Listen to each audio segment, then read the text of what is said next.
마태복음 10장 1절부터 42절 말씀. 예수께서 그의 12제자를 부르사 더러운 귀신을 쫓아내며 모든 병과 모든 약한 것을 고치는 권능을 주시니라. 12사도의 이름은 이러하니 베드로라 하는 시몬을 비롯하여 그의 형제 안드레와 세베대의 아들 야고보와 그의 형제 요한, 빌립과 바돌로메, 도마와 세리 마테, 알페오의 아들 야고보와 다데오, 가나나인 시몬 및 가룟 유다 곧 예수를 판 자라. 예수께서 이 12를 내보내시며 명하여 이르시되 이방인의 길로도 가지 말고 사마리아인의 고을에도 들어가지 말고 오히려 이스라엘 집에 잃어버린 양에게로 가라. 가면서 전파하여 말하되 천국이 가까이 왔다 하고 병든 자를 고치며 죽은 자를 살리며 나병 환자를 깨끗하게 하며 귀신을 쫓아내되 너희가 거저 받았으니 거저 주라. 너희 전대에 금이나 은이나 동을 가지지 말고 여행을 위하여 배낭이나 두벌옷이나 신이나 지팡이를 가지지 말라.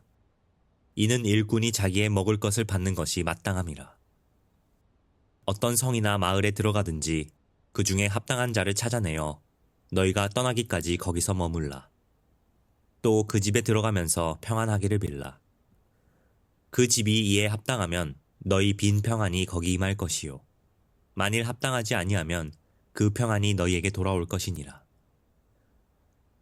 누구든지 너희를 영접하지도 아니하고 너희 말을 듣지도 아니하거든 그 집이나 성에서 나가 너희 발의 먼지를 떨어버리라. 내가 진실로 너희에게 이르노니 심판날에 소돔과 고모라 땅이 그 성보다 견디기 쉬우리라. 보라, 내가 너희를 보냄이 양을 이리 가운데로 보낸 것 같도다. 그러므로 너희는 뱀같이 지혜롭고 비둘기같이 순결하라. 사람들을 삼가라. 그들이 너희를 공회에 넘겨주겠고 그들의 회당에서 채찍질하리라. 또 너희가 나로 말미암아 총독들과 임금들 앞에 끌려가리니 이는 그들과 이방인들에게 증거가 되게 하려 하심이라. 너희를 넘겨줄 때에 어떻게 또는 무엇을 말할까 염려하지 말라. 그때에 너희에게 할 말을 주시리니 말하는 이는 너희가 아니라 너희 속에서 말씀하시는 이 곧 너희 아버지의 성령이시니라. 장차 형제가 형제를 아버지가 자식을 죽는 데에 내주며 자식들이 부모를 대적하여 죽게 하리라. 또 너희가 내 이름으로 말미암아 모든 사람에게 미움을 받을 것이나 끝까지 견디는 자는 구원을 얻으리라. 이 동네에서 너희를 박해하거든 저 동네로 피하라. 내가 진실로 너희에게 이르노니 이스라엘의 모든 동네를 다 다니지 못하여서 인자가 오리라. 제자가 그 선생보다 또는 종이 그 상전보다 높지 못하나니 제자가 그 선생 같고 종이 그 상전 같으면 족하도다. 집 주인을 바알세불이라 하였거든 하물며 그 집 사람들이라. 그런즉 그들을 두려워하지 말라. 감추인 것이 드러나지 않을 것이 없고 숨은 것이 알려지지 않을 것이 없느니라. 내가 너희에게 어두운 데서 이르는 것을 광명한 데서 말하며 너희가 귓속말로 듣는 것을 집 위에서 전파하라. 몸은 죽여도 영혼은 능히 죽이지 못하는 자들을 두려워하지 말고 오직 몸과 영혼을 능히 지옥에 멸하실 수 있는 이를 두려워하라. 참새 2마리가 한 아사리온에 팔리지 않느냐. 그러나 너희 아버지께서 허락하지 아니하시면 그 하나도 땅에 떨어지지 아니하리라. 너희에게는 머리털까지 다 세신 바 되었나니 두려워하지 말라. 너희는 많은 참새보다 귀하니라. 누구든지 사람 앞에서 나를 시인하면 나도 하늘에 계신 내 아버지 앞에서 그를 시인할 것이요.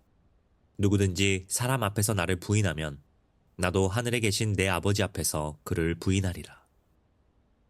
내가 세상에 화평을 주러 온 줄로 생각하지 말라. 화평이 아니요 검을 주러 왔노라. 내가 온 것은 사람이 그 아버지와 딸이 어머니와 며느리가 시어머니와 불화하게 하려 함이니 사람의 원수가 자기 집안 식구리라. 아버지나 어머니를 나보다 더 사랑하는 자는 내게 합당하지 아니하고 아들이나 딸을 나보다 더 사랑하는 자도 내게 합당하지 아니하며 또 자기 십자가를 지고 나를 따르지 않는 자도 내게 합당하지 아니하니라. 자기 목숨을 얻는 자는 잃을 것이요 나를 위하여 자기 목숨을 잃는 자는 얻으리라. 너희를 영접하는 자는 나를 영접하는 것이요 나를 영접하는 자는 나를 보내신 이를 영접하는 것이니라. 선지자의 이름으로 선지자를 영접하는 자는 선지자의 상을 받을 것이요. 의인의 이름으로 의인을 영접하는 자는 의인의 상을 받을 것이요. 또 누구든지 제자의 이름으로 이 작은 자 중 하나에게 냉수 한 그릇이라도 주는 자는 내가 진실로 너희에게 이르노니 그 사람이 결단코 상을 잃지 아니하리라 하시니라. 좋은 날입니다. 성령님께서 오늘 우리에게 주시는 생명의 음성 듣는 시간 되기를 바랍니다. 아멘. 자, 오늘 우리는 제자 되고 제자 삼기 시리즈 말씀 계속 한번 살펴보기를 원합니다. 오늘 말씀의 제목은 목표 있는 삶을 살라입니다. 우리 함께 따라해 볼까요? 목표 있는 삶을 살라. 목표 있는 삶을 살라. 네. 우리가 인생을 살면서 또 신앙생활을 하면서 우리는 하나님께서 우리와 함께 해주시기를 바랍니다. 삶의 여정 가운데 하는 모든 일들 가운데 주님께서 우리와 함께 해주시기를 우리는 기도하고 또 소원합니다. 그런데 종종 우리가 신앙생활을 하는 가운데 또 경험하게 되는 것은 마치 하나님이 나와 함께 하시지 않는 것 같고 또 하나님이 내 일에는 상관하지 않는 것 같은 것을 느낄 때가 있습니다. 그런데 우리가 기억해야 되는 한 가지가 있습니다. 혹은 점검해야 되는 한 가지가 있습니다. 그것은 무엇입니까? 왜 하나님께서 나와 함께 하지 않으실까? 라는 것이에요. 오늘 여러분들과 함께 살펴볼 마태복음 10장 말씀 본문이 좀 길었는데 마태복음 10장 말씀은 우리에게 그 중요한 질문에 대해서 한 가지 중요한 힌트를 우리 가운데 주고 있습니다. 그것은 무엇인가? 라고 이야기할 때 우리가 우리의 삶의 목표를 점검해 볼 필요가 있다는 것입니다. 마태복음의 이야기를 우리는 계속해서 제자화 혹은 제자도의 관점으로 살펴보고 있어요. 그런데 지금까지의 말씀을 쭉 우리가 살펴보면서 10장이 한 달러 구분되어지는 그런 부분들입니다. 쭉 진행되어 오다가 이제 본격적으로 예수님께서 제자들을 파송하시는 장면이 시작되는 게 마태복음 10장입니다. 그런데 이제 예수님께서 당신의 제자들을 파송하시면서 우리는 당신의 제자들에게 아주 중요한 한 가지를 말씀하시고 당부하시는 그런 모습을 볼 수 있는데 그게 무엇이냐면 바로 목표 있는 삶을 살도록 우리에게 요구하고 계시다라는 거예요. 예수님의 삶에 대해서 복음서는 자세하게 이야기를 해주고 있습니다. 그런데 복음서가 말하고 있는 예수님의 삶이 무엇이냐라고 만약 한마디로 정의하자면 예수님의 삶은 천국 복음을 전파하는 삶이었습니다. 예수님의 삶도 또 이 땅 가운데에서의 모든 사역도 그분의 십자가의 죽음도 또 부활도 그 모든 이야기를 통틀어서 우리 가운데 이야기하고 있는 것은 하나님 나라의 복음, 천국 복음을 선포하고 전파하는 그 일을 위해서 예수님의 삶은 포커스드, 초점을 맞춘 그런 삶을 사셨다는 거예요. 자, 그것이 예수님의 삶입니다. 그렇다면 그 예수님을 따르는 제자들의 삶은 어때야 할까요? 예수님의 삶이 천국 복음을 위해서 헌신된 삶이라면 그 제자들의 삶 역시 하나님 나라의 복음, 그 천국 복음을 전파하는 일을 위해서 초점이 맞춰져 있어야 된다라는 것을 이야기하고 있다는 거예요. 그래서 오늘 10장으로부터 시작되어지면서 예수님께서 이제 제자라 부르지 않으시고 사도라 칭하시며, 사도는 무엇입니까? 보내심을 받은 자입니다. 예수님께서 당신의 제자들을 보내시면서 사역의 현장 가운데 보내시면서 그들에게 말씀하시고 있는 게 있는데 그게 뭐냐면 목표를 정하며 목표 있는 삶을 살아야 된다라는 것을 말씀하고 있다는 거예요. 동의하십니까? 네. 자, 그럼 한번 봅시다. 오늘 말씀은 굉장히 긴 본문이지만 크게 봤을 때 두 덩어리로 우리가 나눠서 살펴볼 수 있습니다. 첫 번째는 우리 1절부터 15절까지의 말씀인데 여기서는 우리가 제자들에게 예수님께서 목표 의식을 심어주고 있는 것을 볼 수 있습니다. 자, 먼저 한번 5절, 6절 말씀 한번 살펴볼까요? 5절, 6절은 이렇게 말하고 있습니다. 예수께서 이 12를 내보시며 명하여 이르시되 이방인의 길로도 가지 말고 사마리아인의 고을에도 들어가지 말고 오히려 이스라엘 집에 잃어버린 양에게로 가라. 이렇게 이야기하고 있습니다. 예수님께서 당신의 제자들을 보내시면서 제자들에게 사역의 대상 혹은 사역의 범위를 정해주고 있는 것입니다. 오늘 말씀을 저는 이렇게 쭉 계속 묵상하는데 한 표현이 떠올랐어요. Stay focused. 초점을 잃지 말아라. 목표를 놓치지 말아라. 예수님께서 이 땅 가운데 하신 일이 천국 복음을 전파하는 일들을 위해서 살아가셨고 그 일을 위해서 제자들을 뽑아내셨는데 이제 그들을 처음으로 보내시는 그 장면 가운데 주님께서 굉장히 강조해서 이야기하고 있는 게 Stay focused. 초점을 잃지 말아라. 목표를 정확하게 해라. 초점을 맞춰라. 이런 이야기를 하고 있다는 거예요. 여러분, 우리는 예수님의 제자 되기를 원합니다. 동의하시죠? 예수님의 제자의 길을 가기를 원합니다. 그 말은 우리는 예수님을 따르기를 원합니다. 근데 그때 예수님을 따를 때 우리에게 굉장히 중요한 한 가지 명심해야 할 사항이 있는데 Stay focused. 초점을 놓쳐서는 안 된다는 거예요. 목표를 흐려서는 안 된다. 초점이 흔들려서는 안 된다. 어떤 초점? 예수님께서 바라보고 있는 그 초점과 내가 바라보고 있는 초점. 예수님이 추구하는 것과 내가 추구하고 있는 것이 같은지 틀린지 그것을 점검해야 된다는 거예요. 그래서 예수님께서 지금 첫 번째 5절 6절에 이야기하고 있는 것은 그들을 사역의 현장 가운데로 보내시면서 그 사역의 범위를 한정하십니다. 정하십니다. 다른 데로 가지 말아라. 뭐라고요? 이스라엘의 집에 잃어버린 양에게로 가라. 당연히 예수님께서는 온 인류를 구원하기를 원하십니다. 그러나 모든 인류를 구원하시는 일을 위해서 그것이 한꺼번에 동시에 일어나는 일은 아니라는 거예요. 순차적으로 일어날 것입니다. 그러나 우선순위가 있습니다. 먼저 지금 예수님께서 또한 예수님의 그 제자들이 해야 될 일은 이스라엘의 잃어버린 양들을 찾아가는 게 우선순위라는 거예요. 우리가 종종 사역을 하다가 하는 실수가 있습니다. 욕심을 부리는 거예요. 의욕이 앞서는 겁니다. 하고 싶은 게 많은 겁니다. 그러다 보니까 우리는 백화점식으로 사역을 합니다. 이것도 하고 저것도 하고 싶고 이 일도 하고 싶고 저런 일도 하고 싶고 그러다가 Stay focused 해야 되는데 초점을 잃는 거예요. 힘이 없습니다. 초점을 맞추지 못합니다. 한 군데에 몰아서 뚫어내야 되는데 그 일들을 하지 못할 때가 있다는 거예요. 지혜가 있어야 된다는 것이죠. 그래서 주님께서는 제자들에게 말합니다. 사역의 대상을 한정하라는 것이요. 당연히 그것은 우리가 정하는 것이 아닙니다. 하나님께서 말씀하십니다. 누구에게는 한국으로, 누구에게는 터키, 누구는 청소년들, 누구는 청년들을, 또 누구에게는 어떤 그런 직업의 영역들을, 누구는 선교사로 분명하게 하나님께서 말씀하시는 사역의 범위가 있다는 거예요. 그걸 우리는 초점을 놓치지 말아야 된다라는 것입니다. 두 번째, 7절부터 8절까지는 대상을 한정한 다음 우리가 무엇을 해야 되는지를 말씀하십니다. 가면서 전파하여 말하되 천국이 가까이 왔다 하고 병든 자를 고치며 죽은 자를 살리며 나병 환자를 깨끗하게 하며 귀신을 쫓아내되 그렇게 이야기하고 있어요. 뭘 말합니까?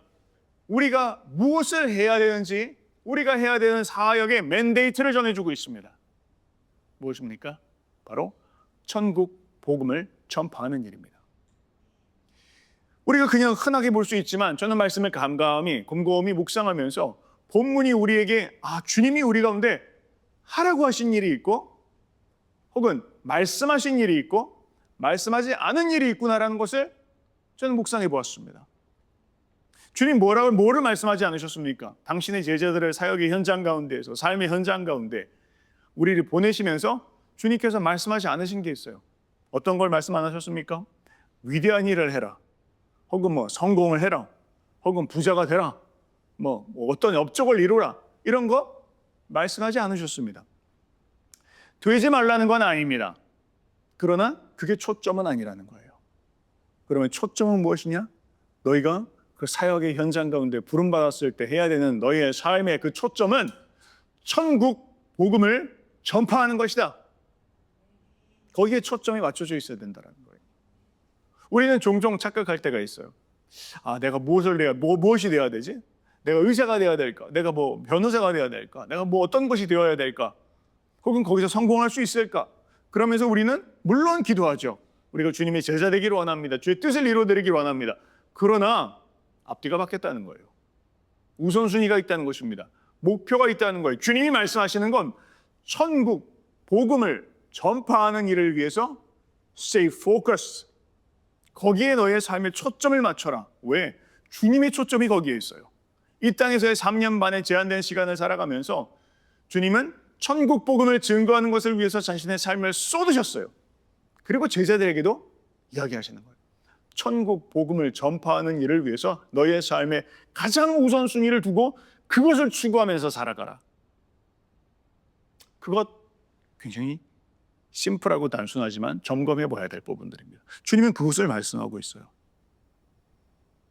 세 번째, 그 가운데에서 제자들이 빠지기 쉬운 혹은 넘어지기 쉬운, 그래서 제자들이 잘못 놓치기 쉬운 것에 대해서 이야기합니다. 9절 말씀해 보면 돈도 가지지 말아라, 두보롯도 가지지 말아라, 배낭도 필요 없고 신도 필요 없고 지팡이도 가지지 말아라, 이렇게 이야기하고 있어요. 종종 우리 이 말씀 읽을 때 좀 마음에 좀 힘들다 이런 생각 들 때가 있잖아요. 왜 마음이 힘듭니까?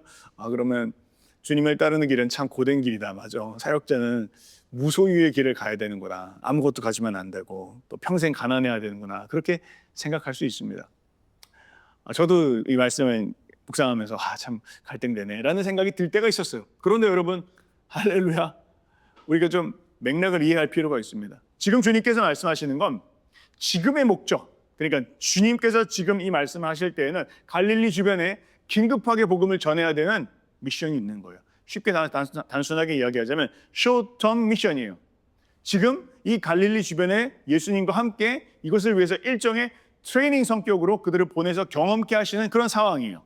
그 상황에서는 주님께서 이 모든 것들, 다른 것들 갖고 있지 말아라 라고 말씀하고 있어요. 자, 그런데 그 주님께서 또 다른 곳, 누가복음에 보면 누가복음 22장 35절부터 36절엔 이렇게 말합니다.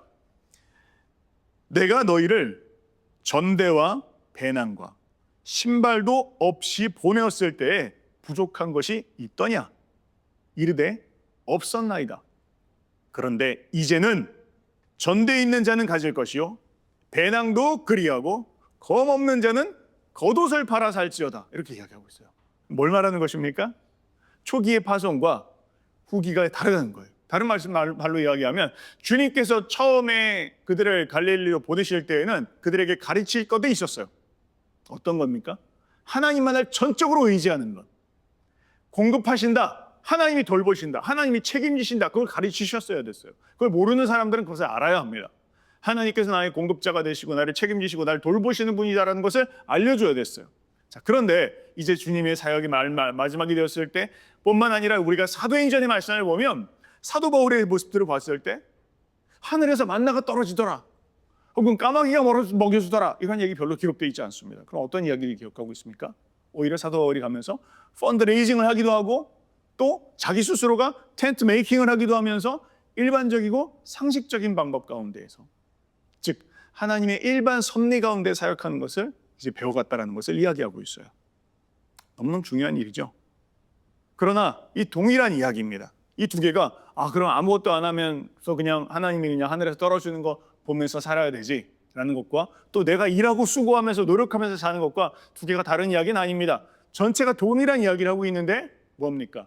하나님은 우리를 공급하신다. 때로는 채널이 바뀔 수도 있다.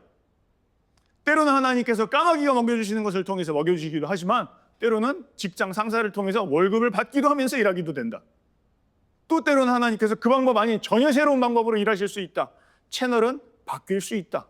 하나님이 주시는 통로는 변화될 수 있다. 그러나 공급하시는 분은 하나님이시다. 그걸 배워야 된다는 거예요. 그걸 훈련해야 된다는 겁니다. 그래서 지금은 하나님이 그것을 훈련하시고 가르치시는 그런 단계입니다. 그래서 우리가 그런 순간들을 지나갈 때 기억해야 되는 것은 무엇입니까? 하나님이 나를 공급하신다. 하나님 나를 책임지신다. 여러분, 그런 물질의 훈련을 지나가셨습니까?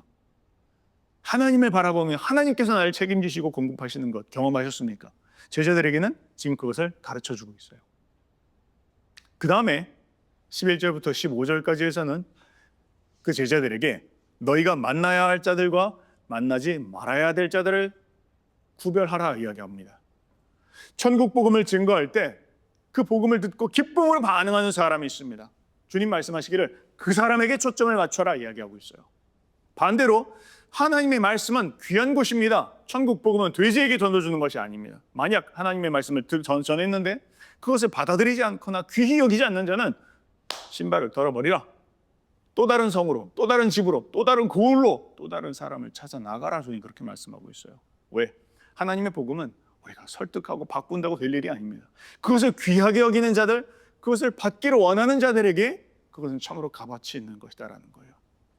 누구를 만나야 합니까? 여러분 지금 누구를 만나고 계십니까?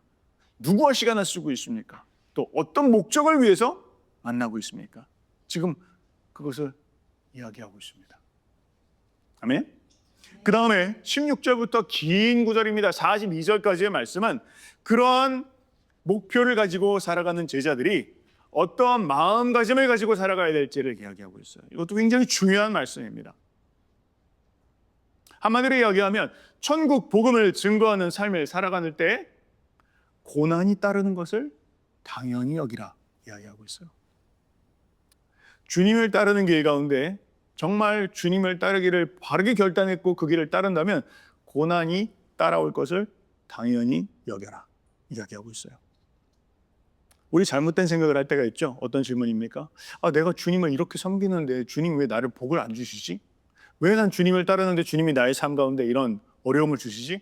이런 생각을 할 수 있어요. 그러나 성경적인 바른 이해는 무엇입니까? 내가 바르게 고난을 복음을 따르는 그 복음을 전파하는 삶을 살아갈 때 내 삶에 고난이 따른다는 것은 당연한 것이다 라고 이해해야 된다는 것이에요. 아멘? 그래서 제자들이 가져야 될 마음가짐은 세 가지가 있습니다. 본문이 이야기하고 있는 세 가지. 첫 번째는 무엇입니까? 지혜와 순결의 마음가짐이 있어야 된다는 거예요. 16절에 보니까 보라 내가 너희를 보냄이 양을 이리 가운데 보냄과 같도다. 그러므로 너희는 뱀같이 지혜롭고 비둘기같이 순결하라. 여러분 양을 이리 가운데로 보내면 얼마나 살 수 있겠어요? 그렇죠? 양과 이리가 서로 사이가 좋을 일이 없잖아요. 얼마 있으면 고난당하다 죽을 수도 있는 일입니다. 마치 불의한 세상 가운데에서 믿지 않는 사람들 가운데에서 혹은 하나님을 싫어하고 하나님을 인정하지 않는 그 세상 가운데 보냄받았을 때 그들이 나를 인정해주고 환영해주고 좋아해줄 거를 기대해서는 안 되는 것입니다. 오히려 선교의 현장 혹은 우리의 삶의 현장은 터프하고 적대적일 거라는 것을 기억하라는 거예요. 그러면서 주님께서 말씀하시는 생존 전략 첫 번째, 뱀같이 지혜로워라. 뱀같이 지혜로우라는 건 뭘 말합니까? 교활하게 살아라. 뭐든 이익을 추구하면서 살아라. 그건 아닙니다. 뱀같이 지혜로우라는 것은 세상을 볼 수 있는 안목은 갖고 있어야 된다는 거예요. 세상이 어떤 메커니즘으로 돌아가는지 세상의 방식들을 꿰뚫어 볼 수 있는 그런 지혜를 가지고 있으라라는 것입니다. 그러면 비둘기같이 순결하라는 건 뭘 말합니까? 세상의 메커니즘을 이해하지만 그러나 그것과 동일하게 그 방식으로 살아가진 말라는 거예요. 세상의 이 메커니즘을 알고는 있습니다. 그러나 그들이 하는 것처럼 거짓말하고 사기치고 도둑질하는 그런 악한 삶의 방식을 따르지 않고 예수님을 따르는 순결함을 마음 가운데 유지하면서 살아가라는 것이죠. 어제 우리가 성경적 세계관에 대해서 함께 나눴잖아요. 우리 그런 이야기들 많이 해봤습니다. 세상의 사람들이 가지고 있는 세상의 사고방식과 또 성경이 이야기하고 있는 사고방식이 굉장히 다르다는 것을 인식했습니다. 어떻게 살아갈 것인지 고민하기 시작했습니다. 이전까지는 우리는 빛과 소금으로 살아가야 되는 것을 알았지만 그런데 그냥 세상이 살아가는 것과 똑같은 그런 관점과 안목으로 살아갔습니다. 그러면서 왜 나의 삶 가운데는 영향력이 없을까? 우리는 고민했어요. 그러나 세상이 어떤 메커니즘으로 돌아간다는 것들 알지만 그러나 그럼에도 불구하고 내가 결정적인 순간 예수 그리스도의 사람으로서 빛과 소금으로서 사는 것은 무엇인지 무엇일까에 대한 부분들을 고민해야 된다. 그렇게 이야기했습니다. 맞습니다. 세상은 어떻게 돌아가는구나 라는 것들을 지혜롭게 알 필요가 있습니다. 만약 그걸 모르면 때로는 좀 전문 용어로 그냥 호구가 될 수 있죠. 그냥 순진하기만 해서 되는 건 아닙니다. 세상이 돌아가는 걸 알아야 합니다. 그러나 비둘기같이 순결해야 합니다. 생각이 단순하고 깨끗하게 뭐가 이익이 될까? 어떻게 하면 내가 손해보지 않을까? 계산하지 말고 결정적인 순간 하나님이 뭐라 말씀하시나? 하나님께서 뭐라 말씀하시나? 그렇게 결단하며 그 길을 갈 때 우리가 빛과 소금의 역할들을 감당할 수 있다는 것을 이야기합니다. 두 번째 제자들이 가져야 될 마음은 무엇입니까? 확신과 담대함의 마음가짐입니다. 고난이 찾아올 때 우리는 이런 의심이 들죠. 왜 내 삶 가운데 이런 어려움이 찾아올까? 하나님 아무 힘이 없는 분 아니야? 하나님 혹시 그냥 뭐 능력이 없는 분 아니야? 그런데 주님께서 이렇게 말씀하십니다. 스승을 바알세북이라 부르는 세대다. 여기서 스승이 누굽니까? 예수님 자신을 가리킵니다. 바알세북은 무엇입니까? 사탄의 왕입니다. 세상은 나 예수에 대해서 바알세북이다 그렇게 이야기하고 있다. 사탄의 왕이라고 부른다. 스승을 그렇게 부를지언정 너희들은 어떻겠느냐? 주님 우리를 위로하지 않으시고 그렇게 말씀하고 계세요. 스승을 바알세북이라고 이야기한다면 우리는 세상 가운데 조롱당하고 배척당하고 고난의 길을 갈 수 있지 않겠냐? 주님 그렇게 물어보고 있어요. 그래서 반대로 이야기한다면 너희가 세상 속에서 고난당하고 배척당하고 조롱당하고 있다면 신앙생활 제대로 하고 있구나라고 인식하면 된다. 우린 종종 그런 생각들을 참 반대로 할 때가 있는 것 같아. 내가 예수님 믿으면 세상에서도 잘 되고 인정받고 환영받고 한면으로 맞는 말이에요. 그러나 내가 정말 주를 위해서 살아가는데 고난을 당하고 배척당하고 조롱당하고 있어요. 그럼 그건 주님께 주님이 날 버리신 겁니까? 아니에요. 내가 지금 주님의 길을 가고 있는 가운데 조롱당하고 배척당한다면 내가 지금 바른 길을 가고 있구나 인식하라는 것입니다. 또한 진리가 진다고 속상해하지도 말아라. 감추인 것은 드러나지 않을 것이 없다. 숨은 것이 알려지지 않을 것이 없다. 언젠가 하나님의 날, 주님이 이 땅 가운데 오시는 날 모든 감추어졌던 것들 다 드러나는 일이 있을 것이다. 그러니 내가 지금 진리 앞에 서 있는가? 그 진리를 증거하는 삶을 살고 있는가? 그것만 증거해라. 정확하게 점검해라. 그렇게 말씀하십니다. 마지막 세 번째로는 세상의 권력이 할 수 있는 최대의 형벌은 너의 육체를 죽이는 것뿐이다. 그러나 너의 영혼은 털끝 하나라도 건드리지 못할 것이다 라는 것을 기억하라는 거예요. 즉 우리의 삶의 매 순간순간 두려움이 찾아오고 염려가 찾아올 때 나의 영혼의 생사여탈권을 주신 분은 오직 하나님 한 분뿐이 없습니다 라는 것을 묵상하면 우리가 세상에 두려울 것은 없다라는 거예요. 죽은 거 말고 우리가 감옥 가는 일 혹은 죽는 일 그것 말고 두려울 게 뭐 있습니까?